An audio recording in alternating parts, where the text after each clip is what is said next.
হয়েছে এবং এরই প্রেক্ষাপটে বেগম খালেদা জিয়ার নামাজে জানাজায় অংশগ্রহণ করতে যে সকল নারী ইচ্ছুক তাদের জন্য বিশেষ ব্যবস্থা রাখা হয়েছে। জাতীয় সংসদ ভবনে মানিক মে এভিনিউ এলাকায় নারীদের জন্য একটি পৃথকভাবে বিশেষ ব্যবস্থা করা হয়েছে যাতে করে তারা সুশৃঙ্খলভাবে এবং নিরাপদ পরিবেশে এই জানাজায় অংশ নিতে পারেন। যেমনটি জানি বাদ জোহর বেগম খালেদা জিয়ার নামাজে জানাজা বেলা ২টায় অনুষ্ঠিত হওয়ার কথা রয়েছে। সেই হিসেবে আর ১০ মিনিটের মতো সময় বাকি রয়ে গেছে। এই জানাজায় অংশগ্রহণে আগ্রহী সকলকে নিরাপত্তাজনিত কারণে আগে থেকেই কোনো প্রকারের ব্যাগ বহন না করার অনুরোধ জানানো হয়েছিল এবং বেগম খালেদা জিয়াকে এই শেষ বিদায় জানাতে আগত সকলের সার্বিক নিরাপত্তা শৃঙ্খলা নিশ্চিত করতে ইতোমধ্যেই সংশ্লিষ্ট কর্তৃপক্ষ সব ধরনের ব্যবস্থা গ্রহণ করেছে। জানাজা আর অনুষ্ঠিত হতে ১০ মিনিটের মতো সময় বাকি আছে যদি সময়সূচি ঠিক থাকে। আমাদের সহকর্মী রাসেল আহমেদ আমাদের জন্য অপেক্ষা করছেন। রাসেল, যেমনটি বলছিলাম, ঘড়ির কাঁটায় দুপুর ২টা বাজতে আর ১০ মিনিটের অপেক্ষা। ইতোমধ্যে সকল প্রস্তুতি সম্পন্ন হয়েছে, কানায় কানায় পরিপূর্ণ হয়ে গেছে গোটা মানিক মিয়া এভিনিউ এবং এর আশপাশের এলাকা। আপনি জানাজার সবশেষ প্রস্তুতি সম্পর্কে জানাবেন, ঠিক দুপুর ২টায় এটি অনুষ্ঠিত হবে কিনা সে সংক্রান্ত কোনো আপডেটের তথ্য থাকলেও জানিয়ে দিবেন।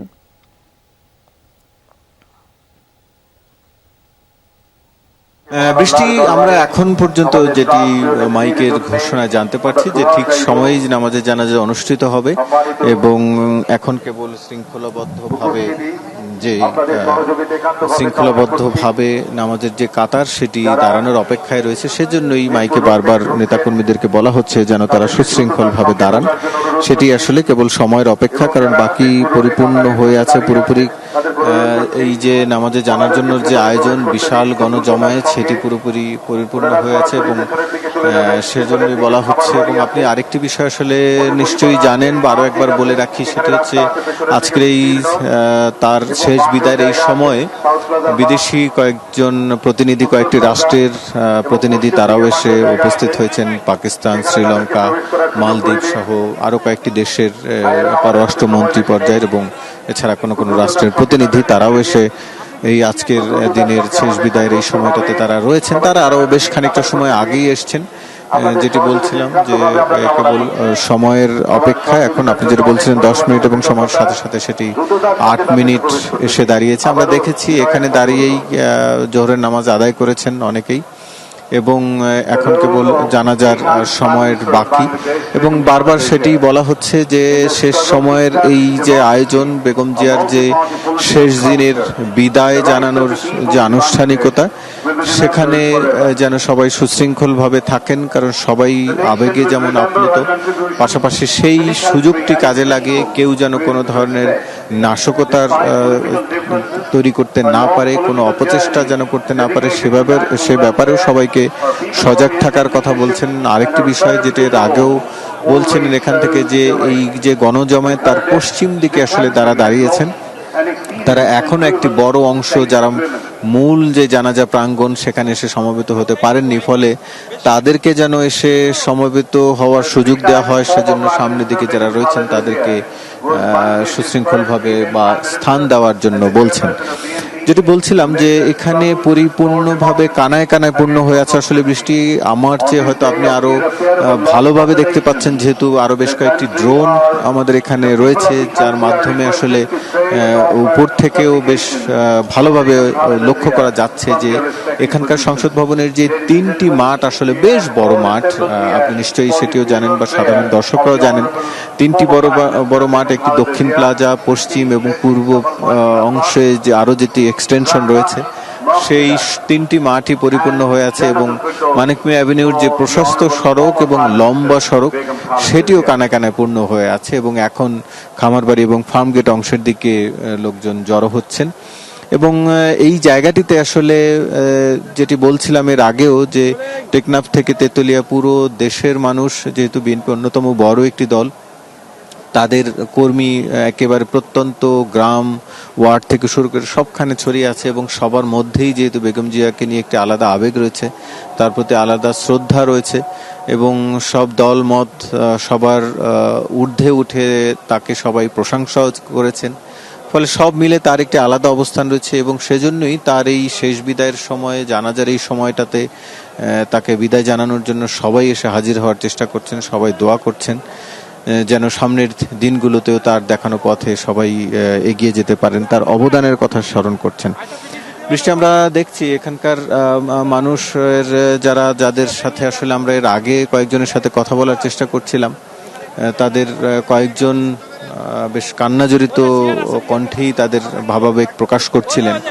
তাদের অনেক আসলে ছোট করে বলতে হয়, যেমন একজন কবিতা লিখেছেন বেগম জিয়াকে নিয়ে, তিনি তার কবিতা পড়ে সেই তার আবেগটি প্রকাশের চেষ্টা করছেন। অর্থাৎ এটি এজন্য বলছি যে যার যার জায়গা থেকে আসলে যেটিকে তার সবচেয়ে ভালো পন্থা মনে করছেন, সে সেই পন্থায় তার ভাবাবেগ প্রকাশের চেষ্টা করছেন। এবং সে কারণেই আজকের এই দিনটিতেও বিএনপির জন্য অন্যতম একটি কষ্টের দিন, তাদের ত্যাগের দিন। তাদের এই সামনের যে দিন উৎসবমুখর ভোটের পরিবেশ আসতে যাচ্ছে, তার আগে এটি তাদের জন্য একটি ত্যাগের দিন। এবং আমরা যেটি বলতে চাচ্ছিলাম যে আর বেশ খানিকটা সময়, হয়তো আর 4 মিনিট সময় বাকি আছে, যেটি ঘড়ির কাঁটায় দেখা যাচ্ছে আর 4 মিনিট পরই আসলে 2টো বাজবে এবং এরপরে নামাজে জানাজা শুরু হওয়ার কথা রয়েছে। আমরা আগেই দেখেছি এখানে আজকের এই গণজমায়েতে অনেক অনেক নারী সদস্য হাজির হয়েছেন, তাদের জন্য আলাদা করে ব্যবস্থা রাখা হয়েছে, নারীদেরকে আলাদা এই গণজমায়েতে এবং জানাজায় অংশ নেওয়ার জন্য। এবং তারাও আমরা দেখেছি অনেকেই হাজির হয়েছেন, সহ অন্যান্য নেতাকর্মীরা যারা বলছেন যে এই যে শেষ বিদায়ের বেগম জিয়ার, এটি তাদের চিরস্মরণীয় হয়ে থাকবে এবং বাংলাদেশের ইতিহাসে এত বড় গণজমায়েত এটি আসলে এখানে আসা অনেক মানুষই দেখেননি।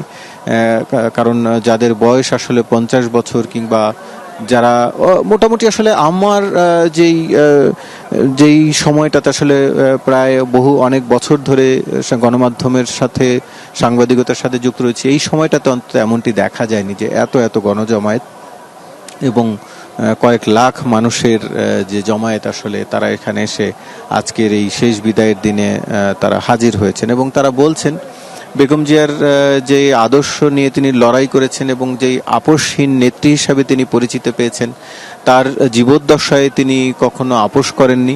দেশের স্বার্থে তিনি তার পরিবারকে দূরে ঠেলে দেওয়া হয়েছে, তারপরও তিনি সেটি আপোষ করেননি।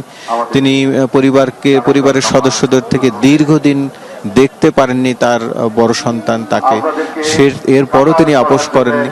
এবং কোনো ধরনের প্রলোভন দেখানো হয়েছিল কিংবা পরিবারের যেই বিষয়গুলো আসলে পরিবারের সদস্যদেরকে নির্যাতন করে তাকে ব্ল্যাকমেইল করার চেষ্টা করা হয়েছিল, সেসবেও তিনি কখনোই আসলে আপোষ করেন। এবং তিনি বলছেন রাজনীতির স্বার্থে, দেশের স্বার্থে, এখানকার এবং এই কর্মীদের স্বার্থে তিনি কখনোই আপোষ করেননি, যে কারণে তিনি আপোষহীন নেত্রী হিসাবে সেই 80-র দশক থেকে পরিচিতি পেয়ে আসছেন এবং এখনো সেই আপোষহীন নেত্রী হিসেবেই তিনি মৃত্যুবরণ করলেন। কারণ এই সবশেষ 5 আগস্টের পরে তিনি মুক্তি পেয়েছেন, এর আগ পর্যন্ত বলতে গেলে এক ধরনের কারাবন্দী অবস্থায় তিনি ছিলেন বাসায়, সেটিকেও আসলে কারাবন্দীর অংশ হিসেবেই এক ধরনের রাখা হয়েছিল। এবং আপনি জানেন একবার তাকে ক্ষমা চাইতে বলা হয়েছিল রাষ্ট্রপতির কাছে এবং সেটি তাকে তার দোষ স্বীকার করে, সেখানেও তিনি আপোষ করেননি। তিনি বলেছিলেন যেই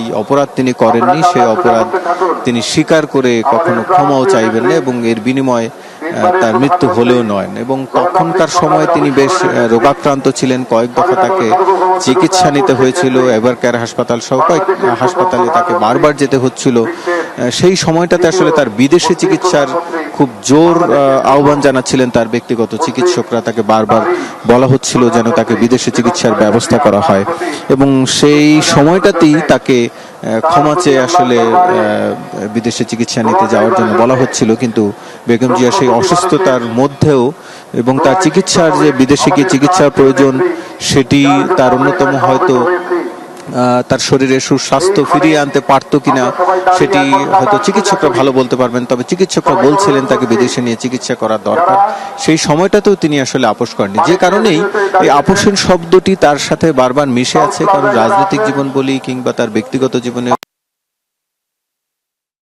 জীবন থেকে শুরু করে তার ব্যক্তিগত জীবনে সেই ছাপ আমরা স্পষ্ট দেখেছি। বাংলাদেশের গণতন্ত্রকে শক্তিশালী করতে জীবন উৎসর্গ করে দিলেন বেগম খালেদা জিয়া। সেই বেগম খালেদা জিয়ার জানাজায় অংশ নিতে আজ লাখো মানুষের ভিড়। আমাদের সহকর্মী সাইফুদ্দিন রবিন আমাদের জন্য অপেক্ষা করছেন। রবিন, আলাদা করে কোনো প্রশ্ন করব না, কারণ যেই গণতন্ত্রের